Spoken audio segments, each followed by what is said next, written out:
അനുഗ്രഹിക്കപ്പെട്ട നല്ല സമയത്തിനായി ഞാൻ ദൈവത്തെ സ്തുതിക്കുന്നു, സ്തോത്രം ചെയ്യുന്നു. ദൈവവചനം ശ്രവിച്ചുകൊണ്ടിരിക്കുന്ന എല്ലാ ദൈവമക്കൾക്കും വീണ്ടും വരാമെന്നരുളി ചെയ്തവനായ കർത്താവായ യേശു ക്രിസ്തുവിൻ്റെ ധന്യനാമത്തിൽ ഞാൻ എൻ്റെ സ്നേഹവന്ദനം അറിയിക്കുന്നു. ഇന്നത്തെ അല്പസമയത്തെ ചിന്തയ്ക്കായി 71 സങ്കീർത്തനം 5 വാക്യം നമുക്ക് വായിക്കാം. യഹോവയായ കർത്താവേ, നീ എൻ്റെ പ്രത്യാശയാകുന്നു, ബാല്യം മുതൽ നീ എൻ്റെ ആശ്രയം തന്നെ. അനുഗ്രഹിക്കപ്പെട്ട ഒരു വേദവാക്യമാണ് നാം കേട്ടത്. 71 സങ്കീർത്തനം ദാവീദാണ് എഴുതിയതെന്ന് പറയപ്പെടുന്നു. പ്രായമായ ഒരാളുടെ പ്രാർത്ഥനയാണിതെന്ന് പറയുന്നതിൽ തെറ്റില്ല. ദൈവം തൻ്റെ ജീവിതത്തിൽ ചെയ്തിട്ടുള്ള നന്മകളാണ് ദൈവത്തിൽ ആശ്രയിക്കുവാനായി ഇദ്ദേഹത്തിൻ്റെ വിശ്വാസത്തെ ശക്തിപ്പെടുത്തുന്നതെന്ന് 1 ശമൂവേൽ 17 അധ്യായം 33 വാക്യം വായിച്ചാൽ നമുക്ക് മനസ്സിലാക്കുവാൻ സാധിക്കും.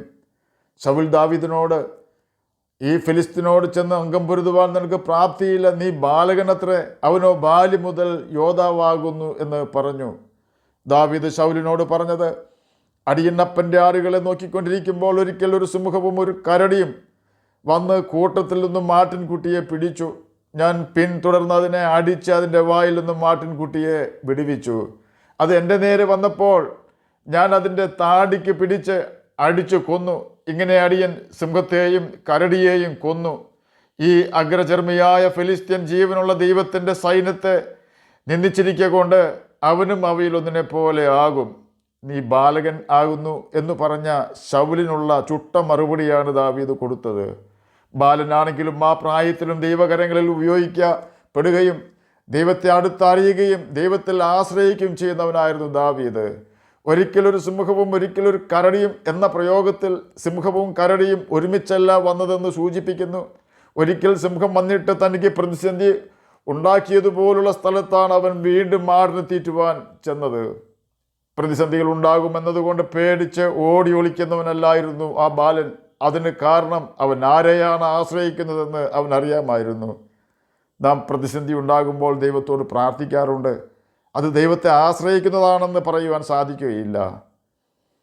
എൻ്റെ വ്യക്തിപരമായ അഭിപ്രായം ഞാനിവിടെ സൂചിപ്പിച്ചുവെന്ന് മാത്രം. നാം ദൈവത്തിൽ ആശ്രയിക്കുന്ന വ്യക്തിയാണെങ്കിൽ നിശ്ചയമായും പ്രതിസന്ധി ഉണ്ടെങ്കിലും ഇല്ലെങ്കിലും എപ്പോഴും നാം ദൈവവുമായി ഉല്ലസിക്കുവാൻ സമയം കണ്ടെത്തും.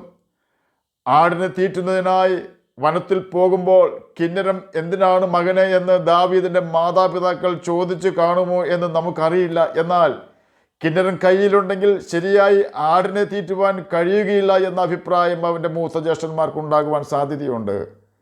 ദാവീദിനോട് ആരെങ്കിലും അതിനെപ്പറ്റി ചോദിച്ചാൽ അവൻ പറയുവാൻ സാധ്യതയുള്ള ഉത്തരം ഇപ്രകാരം ആയിരിക്കുവാനാണ് സാധ്യത: ഞാൻ എൻ്റെ ദൈവത്തിൽ ആശ്രയിക്കുന്നു എന്നായിരിക്കുവാനാണ് സാധ്യത.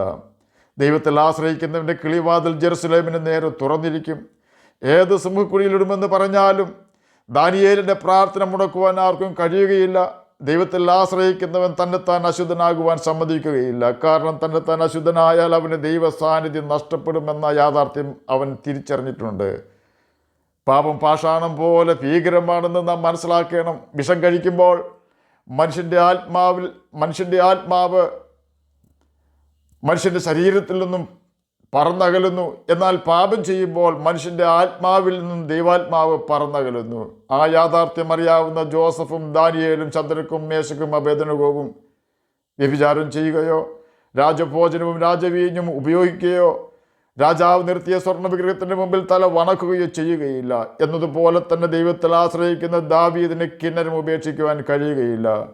ദൈവത്തെ പാടി സ്തുതിക്കുമ്പോൾ ശൗലിൽ നിന്നും സാത്താൻ ഓടി മറയുന്നു. അതുപോലെ തന്നെ ദൈവത്തെ പാടി സ്തുതിക്കുമ്പോൾ ദാവീദിൻ്റെ ആടുകൾ സമാധാനവുമായി ദാവീദിൻ്റെ ചുറ്റും നിന്ന് പുല്ല് തിന്നുന്നു. തന്നെയുമല്ല, കാട്ടുമൃഗങ്ങൾക്ക് ആടുകളെയോ ദാവീദിനെയോ ഉപദ്രവിക്കുവാൻ സാധിക്കാത്ത വിധം ദൈവത്തിൻ്റെ സാന്നിധ്യം അവിടെ നിറഞ്ഞു വരുന്നു. അഥവാ ഒരു മൃഗം അവിടെ വന്നാൽ ജീവനോട് അതിനെ അവിടെ വിട്ടു പോകുവാൻ ദൈവാത്മാവ് സമ്മതിക്കുകയില്ല. അതാണ് ദാവീദ് കൊന്നുകളഞ്ഞ സിംഹത്തിൻ്റെയും കരടിയുടെയും അനുഭവം.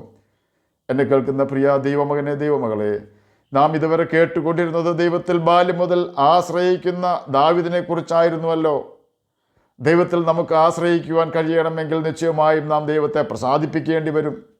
ദൈവത്തെ പ്രസാദിപ്പിച്ച ദാവീദ് പറഞ്ഞത് ഇപ്രകാരമായിരുന്നു: ഞാൻ എൻ്റെ ഹൃദയത്തിൽ അകൃത്യം കരുതിയിരുന്നുവെങ്കിൽ കർത്താവ് കേൾക്കയില്ലായിരുന്നു. 66 സങ്കീർത്തനം 18 വാക്യത്തിൽ ഇത് രേഖപ്പെടുത്തിയിട്ടുണ്ട്. എങ്ങനെ ദൈവത്തെ പ്രസാദിപ്പിക്കാമെന്ന് കർത്താവായ യേശു ക്രിസ്തു നമ്മെ പഠിപ്പിച്ചിട്ടുണ്ട്. ഞാൻ എൻ്റെ പിതാവിൻ്റെ കൽപ്പനകൾ പ്രമാണിച്ചുകൊണ്ട് അവൻ്റെ സ്നേഹത്തിൽ വസിക്കുന്നത് പോലെ നിങ്ങൾ എൻ്റെ കൽപ്പനകളെ പ്രമാണിച്ചാൽ എൻ്റെ സ്നേഹത്തിൽ വസിക്കാം എന്നാണ് യോഹന്നാൻ എഴുതിയ സുവിശേഷം 15-ാം അധ്യായം 10-ാം വാക്യത്തിൽ രേഖപ്പെടുത്തിയിരിക്കുന്നത്.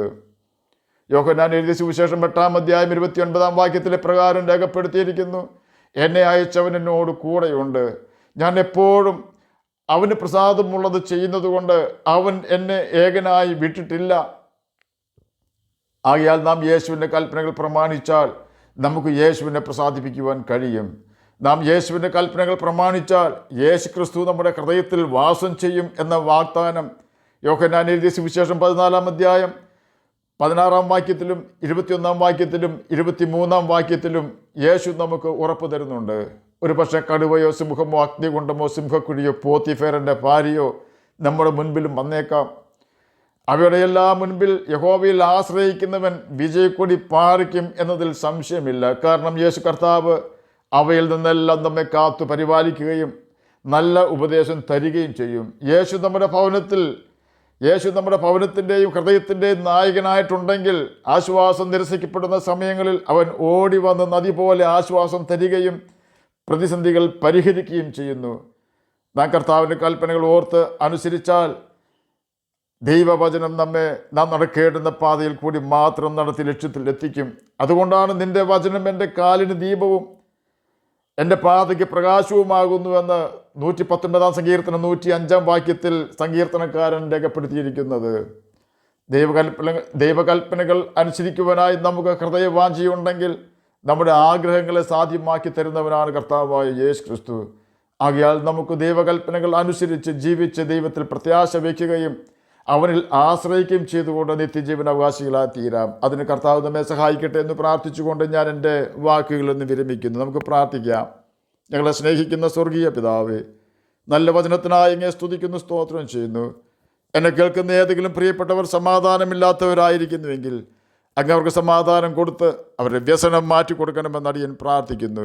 രോഗത്താൽ ഭാരപ്പെടുന്നവർക്ക് രോഗസൗഖ്യം കൊടുക്കണമേ. പഠിക്കുന്ന കുഞ്ഞുങ്ങൾക്ക് പഠിക്കുവാനുള്ള ബുദ്ധിയും ജ്ഞാനവും ഓർമ്മശക്തിയും കൊടുക്കണമേ. ജോലിയില്ലാത്തവർക്ക് ജോലി കൊടുക്കണമേ. പ്രാർത്ഥന കേട്ടതിനായി സ്തോത്രം. യേശുവിൻ്റെ നാമത്തിൽ തന്നെ ആമേൻ. കർത്താവ് എല്ലാവരെയും അനുഗ്രഹിക്കട്ടെ. സ്തോത്രം.